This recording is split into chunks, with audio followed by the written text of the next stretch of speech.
My name is Jessica Apple. I am doing my formal observation for my PASL task, and I'm here with my principal, Jenny Smith. So the PASL task is I've been doing over CHAMPS and our CHAMPS approach, and I'm on. This one is for task 1. I started backwards. I started with task 2 and 3, and now I'm in 1. Okay.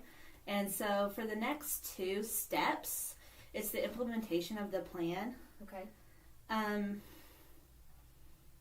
And so what actions did you take to support the implementation of CHAMPS? Okay, so first of all, the district went over like a short presentation in our principal meeting and asked us if it was something that we were interested in. And so I took a few teachers, you included, to the one-day training to see if it was something that we were interested in. And then from there, we have had more teachers trained. You've led book studies on our campus. And as you can see, I have CHAMPS Committee Year 3 up here figuring out how we're going to really start working with our new teachers and teachers that we are seeing need help, developing a plan for them for this year. So it's an ongoing, continuous process, even though we started 3 years ago. It's not something that we can just implement and then just think it's going to maintain itself. What communication strategies did you use with these individuals? I think the first one was just taking everything that I saw that I thought was positive and thinking about how we could implement it into our on our campus. And so then just talking to a group of teachers who I thought would be good leaders on our campus, because those are the ones who can, be the spreaders of good news. Those are the people you want on your side. So I talked to the leaders on the campus and got them involved, and they started talking to their team, and so that's kind of how we spread the word. Now, on a more professional level, of course, sending out emails, having conversations with teachers, having grade level meetings with teachers, and then also attending all of the CHAMPS meetings that the school district has for us throughout the year, and updates, making sure I'm going to them and that you guys are going to them to stay professionally sound with it, and then bringing those things back to the campus and presenting them. What criteria and methods do you use to monitor the implementation of the plan of CHAMPS? Well, going, into classrooms for walkthroughs, since we're doing the Reading Reconsidered, I look for CHAMPS during that, and that's been sometimes hard to distinguish just because of the fact that that's academic and then the CHAMPS is behavior, so they are so intertwined with the means of participation and things. So going in there during classroom walkthroughs, I look for those things during formal observations that I know that you've trained the teachers on, like each Monday when we have those meetings that you do. I'm listening, or Aaron's listening, and then I'm looking to see if I see those things in classrooms. If I see them, I'm always praising them, building them up. If I don't see them, I'll put them on a walkthrough to say, hey, I think that you might try this.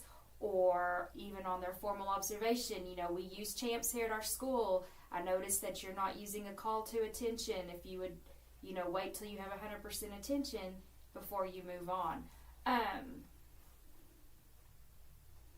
What was it? What was the rest of the question? You answered it. Okay, I thought I had more to say, but okay. I can't remember now. I lost my train of thought. That's how I felt in my interview too. But they asked me what? They asked me all my essay questions, and I was like, didn't I answer these and give them to you already?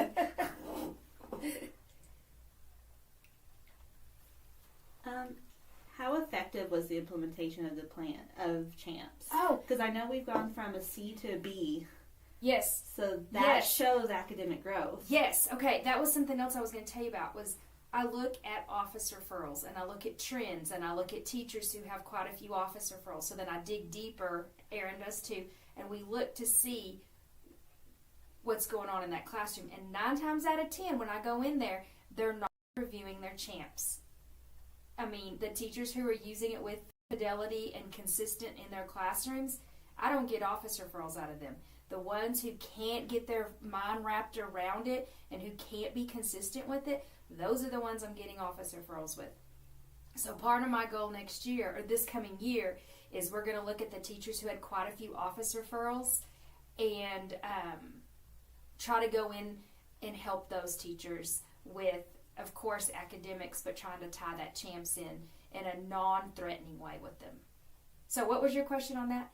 Yeah, how effective was the implementation? Okay, yes, the teachers who used it with fidelity and consistency, and I hate the word fidelity, but like that used it, like we asked them to use it in the classroom. Go over these every time you've got a transition change. Go over these at the beginning of your lesson. Practice them. The teachers who did that, very few office referrals out of their classroom. The ones who didn't struggled all year long. And there was particularly one grade level that could not wrap their head around it. So that's going to be a focus this year. And our office referrals went down by like 100 last year. That was going to be one of the things I wanted to talk about Yeah. because I wasn't on the campus needs assessment team this year, so I didn't get to look at that data. But I've always looked at your campus improvement plan, and you always put the number in there and about how much percent. Yeah. And I figured you've been writing it or have already written it for this Yes. upcoming year, but it's just not posted online yet, so I I haven't been able to gotten see it. No, I'm still working on our campus needs assessment. Our office referrals did go down by about 100, and I really truly think it was because of CHAMPS implementation and teachers using it. I also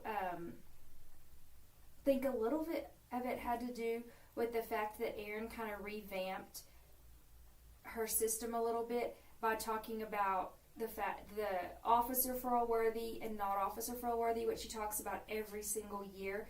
But I think that her having private conversations with certain teachers who were struggling with those things helped. And also, she had that level 1 and level 2, which I think sometimes you struggle. You're like, is this an office referral or not? But I want Erin to know about it. So I think that helped a little bit too. But I think it's the procedures in the classroom that are the main thing.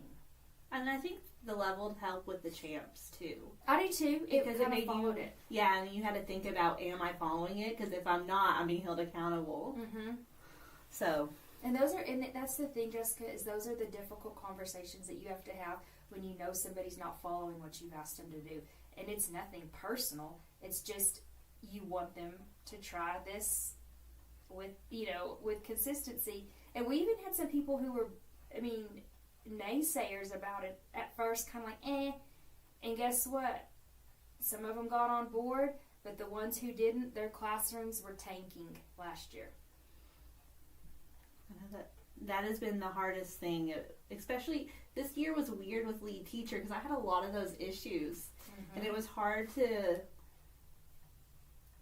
but I was going through T-TEST and AEL at the time, so it was like you have to just address it head on no matter how you feel, because as a teacher, teaching is personal, and it feels so in classroom management, and it feels personal, so when someone critiques it, that's why I like the basic 5. It's just data.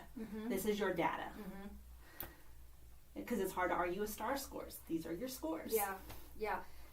My thing is, being a principal, sometimes it's just hard not to get down on things and get real negative. And so, like, next year, I don't know if you heard Jennifer and I talking next year, or for this coming year, I've got to presume positive intent.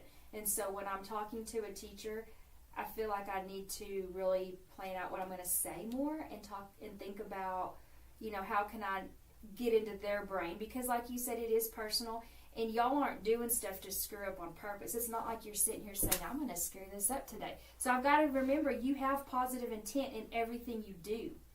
And so I've got to remember that when I'm talking to people and be a little bit more, I think, empathetic. Because sometimes I think that I just come in and I'm just like, maybe too black and white. I don't know. But some people appreciate it, some people don't. Yeah, I appreciate it because I'm like, okay, tell me what I need to know. But there are certain teachers on this campus, though, that I have to handle with kitten gloves. And so it's different. No, and you'll learn You'll be talking to people and you'll figure out who the teachers are that you can walk by when you're busy and you're not even thinking, and you don't say hi right then. No big deal. Come back around, be like, hey, what's up? Good, whatever. But if you don't acknowledge certain people every day or pay them a compliment or appreciate them, then they think that you're mad at them. And it's like, I'm not. But you'll figure all that out. I know, going through all this, it's made me see you guys in a different light and what you're doing, and as instructional leaders, and what that looks like. Mm-hmm. So, a lot of respect for. Well, thank you. Because it's a lot. Reading all these books and going to these classes and doing this and trying to take a little bit more of a leadership role. It's hard. It is hard because people are people. Yeah. And that's the one thing I really am going to focus on is presuming positive intent with people, knowing that they're not trying to screw up these kids. It's just they need help. And I need to figure out how to help them in a friendly, empathetic way. Is it hard never having taught like a Eureka or Bluebonnet way? Yes. That was really hard for me, like that first year when we came in with Amplify, because it was new to me. And so in my head, I felt a little insecure thinking, why are they going to listen to me? Because I've never taught it either. But then I'm like, I know what best practices are. I know that this is good material. I know I can see the benefits of everything. So there was a little bit of a nervousness with me coming, of course, new, and then not knowing the curriculum. And I told the grade levels that I was working with, like, I was vulnerable and said, I don't know this either. I'm coming in and I'm not observing you. I'm providing you feedback, but it's not like a t-testing. This is just like me seeing you, and if you want me to teach a lesson and you tell me what I'm doing wrong or what you think I could do better, I was like, I'd be happy to. So I did a little bit of that with first grade. But that's the thing that's hard too, is I'm not a master of any of the grade levels because I have to look at all the grade levels. I see the alignment, which is great because some of y'all don't see the alignment and the importance of it.